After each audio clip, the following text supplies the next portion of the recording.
वर्तमान परिदृश्य में नरेंद्र मोदी 2029 तक भी प्रधानमंत्री बने रहने की सबसे मजबूत संभावना रखते हैं, क्योंकि उनकी लोकप्रियता, एनडीए का गठबंधन और विकास के एजेंडे की मांग अभी भी प्रबल है। हालांकि यदि भाजपा के भीतर सत्ता परिवर्तन होता है या विपक्ष मजबूत होता है, तो योगी आदित्यनाथ अगले दशक में उभरते चेहरा हो सकते हैं, खासकर हिंदुत्व और कठोर प्रशासन की मांग के कारण।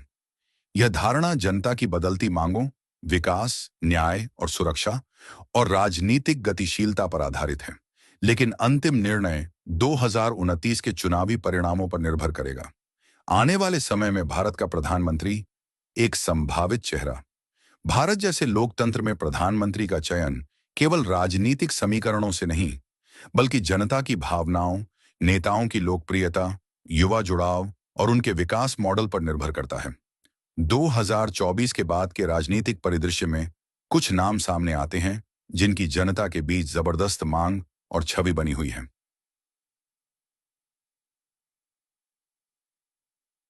मिशवेन, योगी आदित्यनाथ, मुख्यमंत्री उत्तर प्रदेश। धार्मिक और राष्ट्रवादी छवि, विशेष रूप से युवाओं और ग्रामीण भारत में लोकप्रिय। कड़े निर्णय लेने की छवि, अपराध पर नियंत्रण, बुलडोजर नीति आदि। हिंदुत्व कार्ड और सख्त प्रशासक के रूप में उभरते नेता। बीजेपी के अंदर एक मजबूत चेहरा जो मोदी के बाद कंटिन्यूटी ऑफ आइडियोलॉजी को बनाए रख सकता है। परसेप्शन, अगर मोदी के बाद कोई निर्णायक नेता चाहिए तो वो योगी ही हो सकते हैं।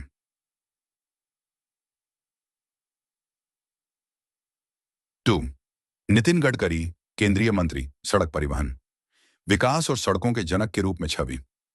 भ्रष्टाचार से दूर, सभी पार्टियों में सम्मान, टेक्नोक्रेटिक सोच और काम पर जोर। मोदी के बाहर का एक सॉफ्ट स्पोकन लेकिन मजबूत कार्यकर्ता। परसेप्शन, काम का दमदार रिकॉर्ड है, विवादों से दूर हैं, एक भरोसेमंद विकल्प। यदि मोदी युग के बाद नया चेहरा उभरता है तो योगी आदित्यनाथ को सबसे ज्यादा मांग वाला, ताकतवर और स्वीकार्य चेहरा माना जा सकता है, खासकर हिंदू वोट बैंक और बीजेपी कार्यकर्ताओं के बीच। लेकिन अगर जनता विकास और प्रदर्शन आधारित नेता की मांग करती है तो नितिन गडकरी या नेताओं को भी व्यापक समर्थन मिल सकता है। मोदी युग के बाद प्रधानमंत्री पद के 3 संभावित दावेदार। 1. राजनाथ सिंह, संतुलित और अनुभवी नेता, भूतपूर्व गृह मंत्री, वर्तमान रक्षा मंत्री, बीजेपी के सीनियर नेता। साफ सुथरी छवि, हर वर्ग में सम्मानित, किसान, युवा, सेना। अटल आडवाणी युग से मोदी युग तक का मजबूत पुल, संघ के पुराने भरोसेमंद चेहरे और राजनीतिक संतुलन के माहिर। परसेप्शन, अगर पार्टी को एक अनुभवी, शांत और सभी को साथ लेकर चलने वाला नेता चाहिए तो राजनाथ सबसे बेहतर।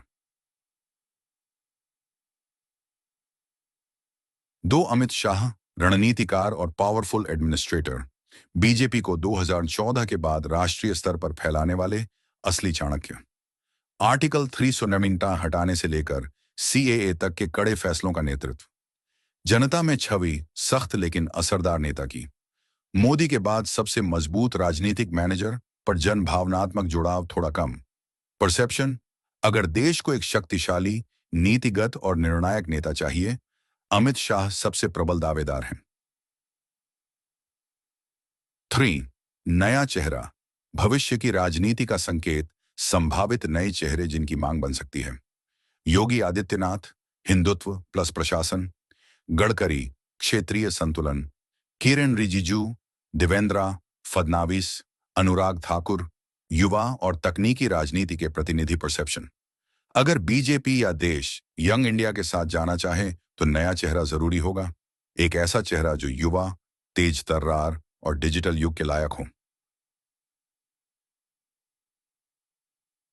जनधारणा के हिसाब से संभाव्यता, परसेप्शन इंडेक्स, अनुमानित नाम, प्रशासनिक अनुभव, लोकप्रियता, जनसहयोग, संघ का समर्थन। कुल धारणा, राजनाथ सिंह 80, 100, अमित शाह 95, 100, योगी आदित्यनाथ नया 90, ईशाओं। निष्कर्ष, कंक्लूजन, अगर बीजेपी अनुभव और स्थिरता को महत्व देगी, राजनाथ सिंह अच्छा विकल्प है। अगर पार्टी सत्ता और रणनीति में कॉन्टिन्यूटी चाहती है, अमित शाह फिट बैठते हैं। लेकिन अगर पार्टी या जनता चाहती है कि कोई नया, धारदार और जनभावनाओं को जोड़ने वाला चेहरा सामने आए, तो योगी आदित्यनाथ या कोई नया नेता जैसे गडकरी, हिमंता उभर सकते हैं।